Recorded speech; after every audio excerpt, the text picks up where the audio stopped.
Dear students, welcome to Gate Smashers. Next loss function है हमारे पास hinge loss function.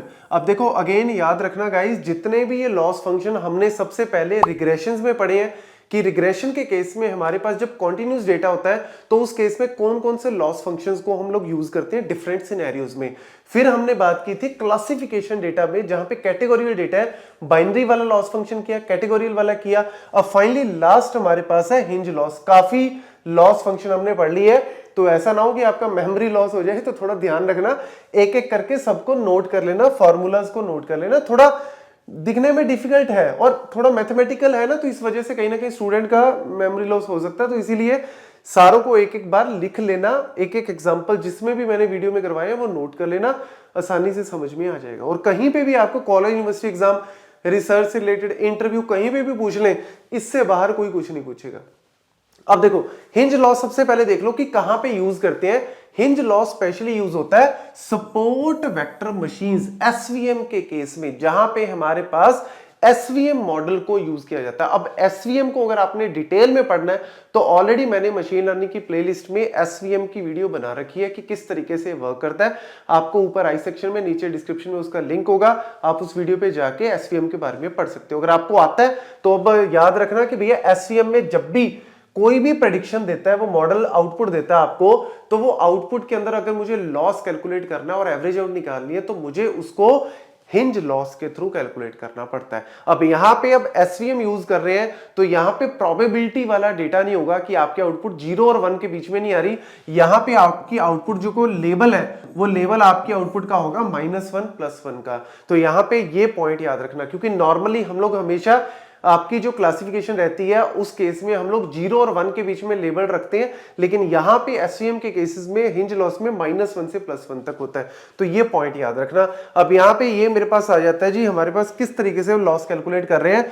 तो average सबसे पहले याद रखना, एवरेज है 1/n, मतलब आपके पास कितने नंबर ऑफ डेटा सेट्स हैं, जितने भी आपके पास सैंपल डेटा सेट होंगे उससे आपको डिवाइड करना, एवरेज निकालनी होती है।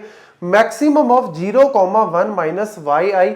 yi क्या है आपका एक्चुअल में, जो एक्चुअल आपका डेटा है, जो एक्चुअल में आपके पास डेटा आउटपुट है, लेबल है, वो है। और fxi, अब आपके दिमाग में भी आ सकता है, अगर आपने पहले वाले लॉस फंक्शन करे होंगे, कि वहां पे तो हम लोग y कैप को यूज करते थे। y कैप को हम क्यों यूज करते थे? क्योंकि वो प्रोबेबिलिटी डिस्ट्रीब्यूशन, वहां पे प्रोबेबिलिटी वाली कुछ वैल्यू आती थी कि ये वैल्यू जो है वो प्रोबेबिलिटी उसकी ये है कि 0.5, 0.7। बट यहां पे fxi क्यों यूज करें? क्योंकि यहाँ पे प्रोबेबिलिटी नहीं, यहाँ पे कुछ ना कुछ बाहर से, मतलब 0 और 1 के बाहर भी कुछ वैल्यू आ सकती है। तो यहाँ पे फंक्शन ऑफ xi, और ये एक्चुअल में क्या कहता है कि आपके पास लेट्स सपोज, जैसे मैं ईमेल वाला एक डेटा सेट लेता हूं जहां पे मेरे पास 3 डेटा सेट है, A spam, B not spam, C spam. अब यहाँ पे एक्चुअल लेवल में मेरे पास -1, मतलब स्पैम के लिए मैं -1 यूज कर रहा हूं, नॉट स्पैम के लिए +1 और स्पैम के लिए -1, क्योंकि यहाँ पे मैंने पहले बताया -1 और 1 है, 0 1 वाला नहीं है।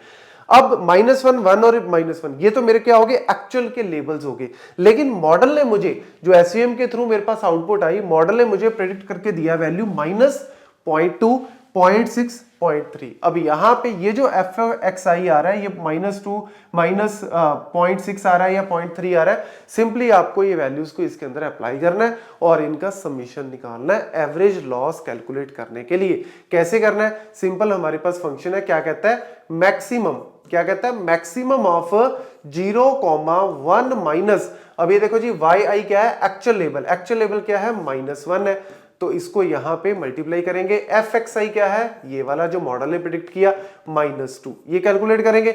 दूसरे केस में हम लोग मैक्सिमम ऑफ 0,1 माइनस yi, यहां पे क्या है, yi +1 है, इसको मल्टीप्लाई करेंगे हम किसके साथ, 0.6 के साथ, जो कि इसका fx है। ऐसे ही हम लोग कैलकुलेट करेंगे थर्ड केस में भी, मतलब सारे केसेस में ही कैलकुलेट करना है। 0,1 माइनस, यहां पे हमारे पास एक्चुअल में लेवल क्या है, -1 है, और इसके साथ हमारे पास क्या आ गया, fxi क्या आ गया जी, 0.3 आ गया। तो ये इस तरीके से आपको जो है वो सॉल्व करना है सारे का सारा। अब इसको अगर मैं सॉल्व करूं तो ये 1 माइनस, ये माइनस माइनस क्या हो गया, यहाँ पे प्लस हो गया, तो 1 माइनस +2 हो गया यहाँ पे। तो यानी ये आपका -1 ही आ गया ओवरऑल। तो 0 और -1 में से मैक्सिमम वैल्यू कौन सी है? 0 और -1 में मैक्सिमम वैल्यू ऑब्वियसली 0 है, 0 बड़ा है, तो यानी यहाँ पे आउटपुट क्या आ गई आपकी? 0 है। ये 0 एक्चुअल में क्या दिखा रहा है, क्या बताने की कोशिश कर रहा है? ये 0 आपको बताने की कोशिश कर रहा है कि यहाँ पे आपका लॉस जो है वो नहीं है, यानी आपकी वैल्यू सही दिखा रहा है, ये स्पैम का ही आपका डेटा दिखा रहा है, यानी यहाँ पे लॉस जो है वो सबसे कम है। दूसरा केस अगर मैं बात करूं 0,1 माइनस 0.6, ये तो 0.6 ही हो जाएगा, 1 मल्टीप्लाई करोगे 0.6 से तो 0.6, 1 माइनस 0.6 करोगे तो 0.4 हो जाएगा। तो 0 और 0.4 में से बड़ा कौन सा जी? 0.4 है। तो यहां पे आप कह सकते हो कि थोड़ा सा लॉस कहीं ना कहीं आ रहा है। ऐसे ही थर्ड केस में आपके पास 0,1 माइनस, ये आपका माइनस माइनस प्लस ही हो गया जी, और ये आपका 0.3 हो गया, तो यानी 1 प्लस 0.3 क्या हो गया? 1.3 हो गया। 0 और 1.3 में बड़ा कौन सा है आपके पास? बड़ा है 1.3, तो यानी ये आपके पास क्या आ गया जी? 1.3 आ गया, यानी यहाँ पे लॉस जो है वो ज्यादा है। तो उस केस में हम लोगों ने इनका समीशन कर लेना है। समीशन करने का मतलब है 0 प्लस 0.4 प्लस 1.3 करोगे तो 1.7 आ जाएगा, जिसको हम लोग डिवाइड कर देंगे total number of data sets, जैसे हम लोग एवरेज निकालते हैं, डिवाइड बाय 3 कर दो, तो ये आपके पास जो है वो 0.5 और 20.566 करके कुछ वैल्यू आ गई। तो ये आप नोट कर लो।